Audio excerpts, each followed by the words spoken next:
দর্শক, রাজধানীর এভারকেয়ার হাসপাতালের সামনে রয়েছেন সহকর্মী আদিত্য মামুন। সরাসরি যুক্ত হচ্ছে তার সাথে। আদিত্য, বেগম খালেদা জিয়ার শারীরিক অবস্থার সবশেষ কি তথ্য আপনি জানতে পেরেছেন? একই সঙ্গে আজকে সেখানকার পরিস্থিতি কেমন দেখছেন? ধন্যবাদ আফিফা। সকাল থেকে এখন পর্যন্ত প্রধানতম খবর যেটি খালেদা জিয়া সম্পর্কে, সেটি হচ্ছে যে উনি এখনও সংকটাপন্ন রয়েছেন। তার মানে হচ্ছে ওনার অবস্থা অপরিবর্তিত। ওনার কিডনি, ওনার ফুসফুসের যে জটিলতাগুলি ছিল, যেগুলি দেশি বিদেশি চিকিৎসকদের সমন্বয়ে যে বিশ্বমানের একটি বোর্ড গঠিত হয়েছে, তারা নিবিড় পর্যবেক্ষণে রেখেছেন সাবেক প্রধানমন্ত্রী এবং বিএনপি চেয়ারপারসন বেগম খালেদা জিয়াকে। ওনার পরিস্থিতি উন্নতির অপেক্ষায় এখন দেশবাসী আছেন।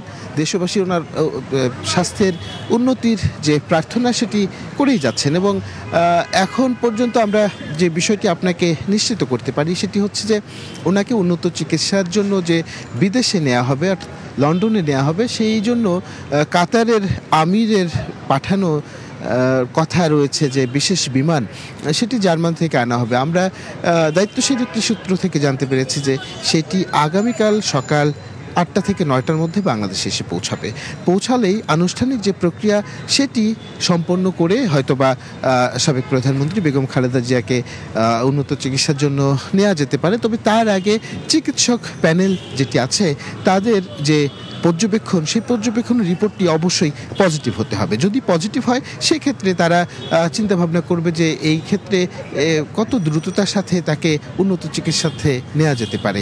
এই একটা পরিস্থিতি। আর দ্বিতীয় যে পরিস্থিতি, সেটি সিটি স্ক্যানের কথা বলা হয়েছে, যে সিটি স্ক্যান হয়েছে, কিন্তু সেটিও এখন পর্যন্ত পর্যাপ্ত সক্ষমতার কোনো আভাস সেখানে পাওয়া যায়নি, যার ফলে এখনও দ্বিধাদ্বন্দ্ব এবং সংশয়ে রয়েছেন চিকিৎসকরা যে এই মুহূর্তে তাকে, যেহেতু উনি একই সঙ্গে রোগাক্রান্ত এবং বার্ধক্যও কিন্তু ওনাকে নানানভাবে আক্রান্ত করেছে, তো এই পরিস্থিতিতে ওনাকে আসলে কতটা নিরাপদে, নির্বিঘ্নে এবং নির্ঝঞ্ঝাটে এতটা পথ পাড়ি দিয়ে উড়িয়ে নিয়ে যাওয়া সম্ভব কিনা, সেটি সবচেয়ে বড় প্রশ্ন।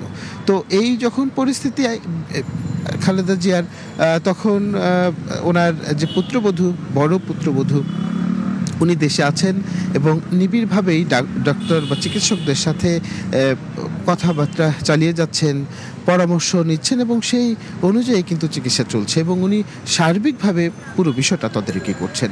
নেতাকর্মী কিংবা ওনার গুণগ্রাহী যারা আছেন, তাদের ভিড় এই মুহূর্তে এভারকেয়ার হাসপাতাল চত্বরে দেখা যাচ্ছে না। তবে হয়তোবা সময় বাড়ার সঙ্গে সঙ্গে হয়তোবা আসতে পারেন। তো আফিফা, এই ছিল রাজধানীর এভারকেয়ার হাসপাতাল থেকে সাবেক প্রধানমন্ত্রী এবং বিএনপি চেয়ারপারসন বেগম খালেদা জিয়ার চিকিৎসার সর্বশেষ পরিস্থিতি। আফিফা।